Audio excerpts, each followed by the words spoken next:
नमस्कार मित्रांनो, बुक कट्टा लवर यूट्यूब चॅनलमध्ये आपल्या सर्वांचे सहर्ष स्वागत. अर्थात खूप दिवसानंतर तुमच्याशी मी आज बोलतोय, त्यासाठी पहिल्यांदा समक्ष, कारण की जरा कॉलेजच्या जरा गडबडी होत्या, जरा फॅमिली जबाबदाऱ्या होत्या, त्यामुळे मी मधल्या काळामध्ये व्हिडिओ बनवलाच नाही. आणि आता जरा वेळ मिळायला लागला तर म्हटलं परत व्हिडिओचं परत सुरू करूया.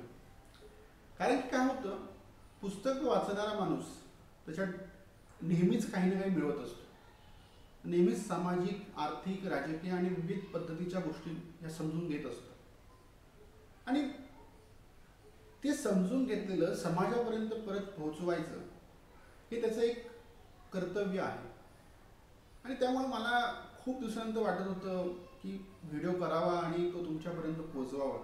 शेवटी आज मला वेळ मिळाला आणि तो व्हिडिओ तुमच्यासमोर मी करतो. याचा अर्थ असा नव्हता की माझं पुस्तक वाचन परिपूर्णपणे बंद होतं. माझं पुस्तक वाचन हे चालूच होतं. माझा पुस्तक वाचनाचा एक नियम आहे, ज्या ज्या वेळेस मला वेळ मिळेल त्या वेळेस मी पुस्तक वाचत असतो. आणि जे पुस्तक माझं काही दिवसापासून रेंगाळलेलं होतं आणि ते पुस्तक मी वाचून पूर्ण केलं, ते पुस्तक म्हणजे शिवाजी सावंत यांचं मृत्युंजय ही कादंबरी. आता मृत्युंजय ही कादंबरी म्हटल्यानंतर तुमच्या डोळ्यासमोर एक भारतीय इतिहास उभा राहतो. भारतीय इतिहासात एक टप्पा उभा राहतो आणि तो टप्पा आहे महाभारताचा. आता मागच्या एका व्हिडिओमध्ये मी रणजित देसायांचं राधेय नावाचं पुस्तक वाचलेलं होतं. ते राधेय पुस्तक हे सुद्धा कर्णावर होतं आणि मृत्युंजय हे पुस्तक देखील कर्णावर होतं. शिवाजी सावंतांनी या पुस्तकामध्ये जवळपास 7 ते 8 चॅप्टर्स जे आहेत चॅप्टर्स पाडलेले. त्याच्यामधला काही चॅप्टर्स कर्ण स्वतः बोलतोय, काही चॅप्टर्समध्ये कृष्ण बोलतोय, एका चॅप्टरमध्ये दुर्योधन स्वतः बोलतोय, एका चॅप्टरमध्ये कर्णाचा लहान भाऊ शोण बोलतोय, एका चॅप्टरमध्ये कर्णाची पत्नी ऋषाली बोलते, एका चॅप्टरमध्ये जी आपण त्याला पांचाली म्हणतो, त्याला आपण पांडवांची आई म्हणतो, ती कुंती एका चॅप्टरमध्ये बोलते. असे विविध पात्र मृत्युंजय मधून आपल्या संग बोलत आहे आणि ते पात्र त्यांची भूमिका ही आपल्यासमोर प्रदर्शन करत आहे. आणि एक शिवाजी सावंतांच्या पुस्तकामध्ये मला एक गोष्ट प्रकर्षाने जाणवते. शिवाजी सावंतांची जी भाषा आहे लिखाणाची, ती भाषा वाचकाला नेहमीच खेळून ठेवत असते.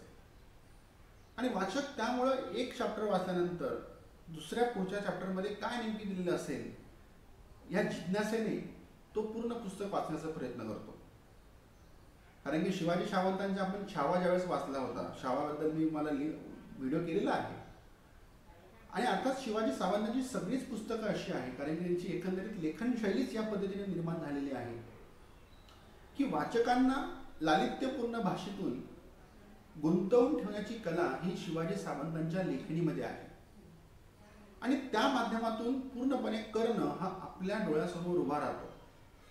कर्णाच्या व्यथा काय होत्या, कर्णाच्या अडीअडचणी काय होत्या, कर्णाची बाजू काय होती, ह्या सगळ्या गोष्टी कर्ण आपापल्या पद्धतीने सांगत असतो. आणि जे मी तुम्हाला पात्र सांगितले ते पात्र प्रत्यक्ष आपल्याशी बोलताय की काय याचा भास आपल्याला होत असतो. इतक्या तल्लीनतेनं मी ही कादंबरी मृत्युंजय वाचली आणि त्यातून मला एकंदरीत महाभारताची पूर्ण छाया, पूर्ण छबी ही डोळ्यासमोर आजही माझ्या डोळ्यासमोर निर्माण होते. आणि अर्थात आत्ताच पंकज धीर जे आहे, ज्यांनी महाभारत या मालिकेमध्ये काम केलं, त्यांचं निधन झालं.